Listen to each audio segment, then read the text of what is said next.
Hello friends, नमस्कार। VK competition classes में आपका हार्दिक स्वागत है। BSc final years maths paper third discrete mathematics के तहत यूनिट थर्ड चलने लगी है, जिसमें हम लेक्चर नंबर 8 पर आ गए। कल लेक्चर नंबर 7 में हमने बहुत इम्पोर्टेंट परिभाषाएं देखी थी और आज हम देखेंगे दो इम्पोर्टेंट थ्योरम, जो दोनों ही बहुत ही इम्पोर्टेंट है और इसमें से एक बहुत ज़्यादा इम्पोर्टेंट है जो लगभग हर साल आता ही है। तो पहले देखते हैं नंबर फर्स्ट पर देखते हैं, एक थ्योरी प्रूव करनी है और दूसरे नंबर पर एक थ्योरम है, उसे प्रूव करना है। दोनों ही बहुत इम्पोर्टेंट है, तो दोनों ही आपको नोट डाउन करने ही हैं। इन दोनों में से एक न एक आएगा ही, ज़्यादातर संभावना है, लगभग 90% संभावना है कि यूनिट थर्ड में से इन दो में से आएगा। ठीक है। हर हर यूनिट के मेन जो टॉपिक हैं वहीं से क्वेश्चन आते हैं, उनको अच्छे से कर लीजिए। जो हम बताते हैं, जैसे फर्स्ट यूनिट में मैंने तुल्यता बताया था तो वो आएगा ही, ऐसे इसमें बता रहे तो इसमें से आएगा ही। ठीक है, जो आज की वीडियो है। तो बिना देरी किए, वीडियो को लंबा किए बिना स्टार्ट करते हैं पहले क्वेश्चन से। n शीर्षों सहित एक सरल ग्राफ में कोरों की महत्तम संख्या n-1/2 होती है। ये क्या करना है? प्रूव करना है।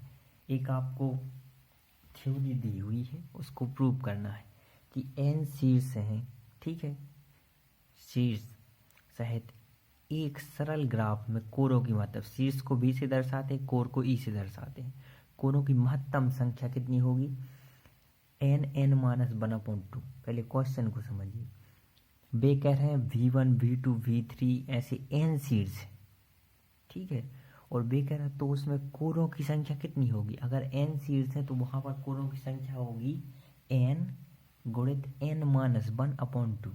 जैसे हमने कहा कुल 8 शीर्ष हैं, तो कोरों की संख्या कितनी होगी? 8 गुणित 8-1 मतलब 7/2। तो 8 भागे 2 करेंगे तो 4 और 4 साथ ही 28, मतलब कितने होंगे कोर? 28 कोर होंगे। ऐसा प्रूव करना है। तो क्वेश्चन आप समझ गए होंगे। अब थोड़ी सी थ्योरी है जो आपको ध्यान में रखनी पड़ेगी, उसमें और कुछ इलाज नहीं है, थोड़ा सा है, कुछ नहीं है, हम आपको समझा दे रहे हैं। देखो, ये तो आप मानेंगे जी, ग्राफ क्या है? G=V, एक सरल आरेख ग्राफ है जहाँ V क्या है? शीर्ष है, और E क्या है? कोर है। अब यहाँ V क्या है? V1 V2 V3 Vn। क्यों लिया ये? क्योंकि यहाँ दिया हो कि n शीर्ष है, तो हमने n तक ले लिया, V1 से लेकर Vn तक। अब देखिए, शीर्ष V1 को लेंगे तो शेष कितनी बचेंगे? n-1, टोटल n है। अब एक निकाल लिया तो कितनी बची? n-1। तो शेष n-1 शीर्षों से जोड़ने पर कोरों की संख्या कितनी होगी? n-1 होगी। शीर्ष को कोर से जोड़ेंगे ना, तो जितने शीर्ष होंगे उतने ही कोर होंगी, कोरों को काउंट करने के लिए। तो V1 के लिए n-1 है, V2 के लिए क्या होगा? n-2 होगा। तो सेम डेफिनेशन ये लिखी, वैसे ये लिखना। यहाँ क्या लिखा था? शीर्ष V1 को शेष मतलब V1 को छोड़कर कितने बचे? n-1। शीर्षों से जोड़ने पर कोरों की संख्या n-1 होगी। इसी प्रकार शीर्ष V2 को शेष, अब कितने बचे? n-2। शीर्षों से जोड़ने पर कोरों की महत्तम संख्या क्या होगी? n-2 होगी। अब ऐसे चलते जाए, शीर्ष V3 को शेष n-3 शीर्षों से जोड़ने पर कोरों की महत्तम संख्या क्या होगी? n-3 होगी। ऐसे ही चलते जाएंगे तो देखिए, V2 आया तो n-2 आया, V3 आया तो n-3 आया। तो ऐसे ही जब हम अंतिम पर पहुंचेंगे, इस प्रक्रिया में जारी रखने को, अंत में क्या बचेगा? Bn-1। तो n-1 के बाद क्या बचा? n ही बचा। यहाँ आ गए ना अपना Bn-1, उसके बाद क्या आएगा? n आएगा। तो शीर्ष Bn-1 केवल एक ही कोर देगा, कौन सा? Bn-1 Bn देगा। तो अब टोटल करेंगे, टोटल मतलब ग्राफ G में कोरों की महत्तम संख्या n-1 से शुरू हुए थे। V1 के लिए n-1, V2 के लिए n-2, V3 के लिए n-3, और ऐसे ऐसे Bn-1 के लिए केवल कितनी कोर बची थी? एक कोर। तो ये बन गई एक काउंटिंग लीवर। अब क्या होता है? 1 से n तक जोड़ने क्या है? तो n+1/2 होता है। तो यहाँ पर n की संख्या n-1 है, ठीक है, n-1 तक आ रहा है ना, इसके बाद n आता, लेकिन n को काउंट नहीं किया गया। तो 1 से लेकर कहाँ तक जा रहा है? n-1 तक। तो n-1 मतलब ये n है, और उसके बाद n+1/2 सूत्र होता, तो n मतलब n-1 +1/2, -1 से +1 कैंसिल हो गया, तो क्या आ गया n-1/2। ये फॉर्मूला होता है n+1/2, इस द्वारा निकालते। तो n की जगह पर है n-1, ठीक है। अब n तो n-1 +1/2, -1 और +1 कैंसिल हो गए, तो ये n आ गया और ये n-1/2 आ गया। ये क्या करना था, प्रूव करना था। बिल्कुल सिंपल सा क्वेश्चन है, लेकिन आता है एग्जाम में, तो आप इसको नोट डाउन करके रखिएगा। लापरवाही नहीं करिएगा आज के लेक्चर में। दोनों इम्पोर्टेंट क्वेश्चन है, दोनों को नोट डाउन करिए, 1-2 बार ट्राई कीजिए, आप पर बनने लगेगा। और ना बने, पेपर का टाइम आ गया हो तो याद करके जाइए, लेकिन करके जाना, ठीक है। दूसरा बहुत ही इम्पोर्टेंट प्रमेय है। अब हम आ गए हैं यूनिट 3 के मोस्ट इम्पोर्टेंट क्वेश्चन पर, जो लगभग हर साल आता है। उस क्या क्वेश्चन है, हस्तमिलाप प्रमेय लिखो व सिद्ध करो। हस्तमिलाप प्रमेय लिखना है व सिद्ध करना है। इसको चाहे आप याद कीजिए, चाहे आप प्रैक्टिस कीजिए, कुछ भी कीजिए, इसको कंठस्थ कर लीजिए, क्योंकि ये आएगा। और अथवा में देखो, हस्तमिलाप प्रमेय लिखो व सिद्ध करो सीधा आ जाएगा, या फिर सीधा नहीं आएगा तो इसी की दूसरी भाषा है कि सिद्ध कीजिए कि ग्राफ जी में कोरों की संख्या शीर्ष के घातों के योग का आधा होती है। ऐसा भी नहीं आएगा तो तीसरे फॉर्म में क्या आएगा, सिद्ध कीजिए कि ग्राफ जी में शीर्षों की संख्या कोरों के घातों के योग की दोगुनी होती है, उसी का अपोजिट। तो 3 प्रकार से हस्तमिलाप प्रमेय आ जाता है, तो इसको हमको प्रूव करना पड़ता है। सो सिंपल है, बिल्कुल अच्छे से बन जाएगा, सिर्फ एक बार देख लीजिए।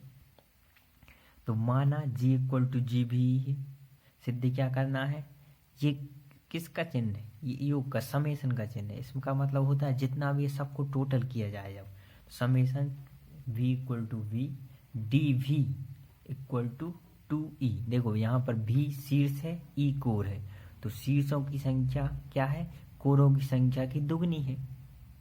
तो कोरों की संख्या शीर्षों की संख्या की क्या होगी, आधी होगी। एक जैसा है, किसी को अपोजिट कर सकते हैं। तो हम इसको इसी को प्रूव करना, यही हस्तमिलाप प्रमेय है, ये वाला, इसको याद रखिएगा सूत्र को। तो ठीक है, पहले नंबर हम क्या करेंगे, प्रमेय में व्याख्या देंगे कि हर चीज़ है क्या।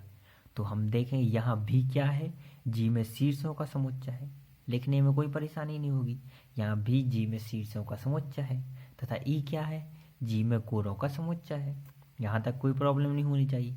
अब देखो मॉड भी क्या है, मॉड भी शीर्षों की संख्या है, तो मॉड ई क्या होगी, कोरों की संख्या होगी।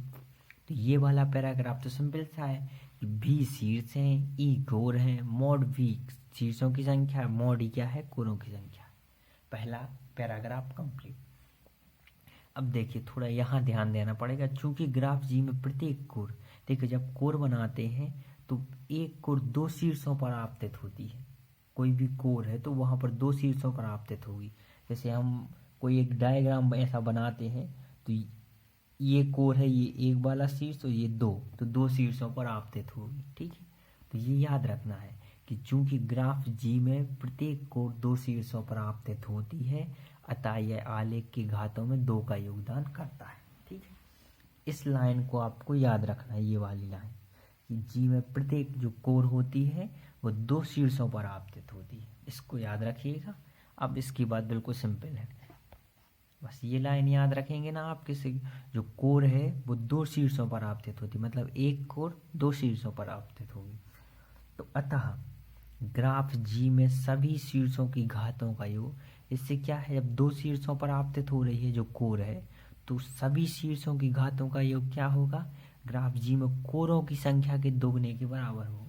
मतलब जितनी कोरों की संख्या है उससे दोगुने क्या होगी, शीर्षों की संख्या। क्योंकि अभी कह रहे हैं एक कोर पर 2 शीर्ष हैं, मतलब एक कोर है तो 2 शीर्ष हैं। कोरों की संख्या मॉड भी, सॉरी शीर्षों की संख्या मॉड भी, कोरों की संख्या मॉड ई। तो कोर की जो शीर्ष की संख्या है वो कोर की संख्या की कितनी, 2 गुनी है।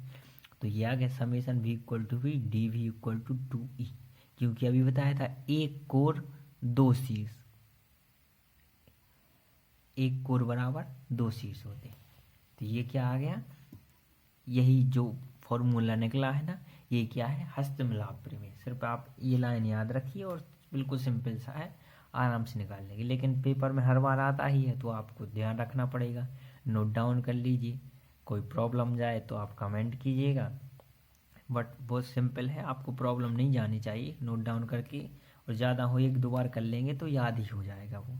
इस फॉर्मूला को याद रखिएगा और आप पर बन जाएगा। हम नेक्स्ट लेक्चर में इसके कुछ क्वेश्चन करवाएंगे और फिर आगे यूनिट 4 पर आ जाएंगे। ठीक है, आशा करते हैं आपको वीडियो पसंद आई होगी। राधे राधे।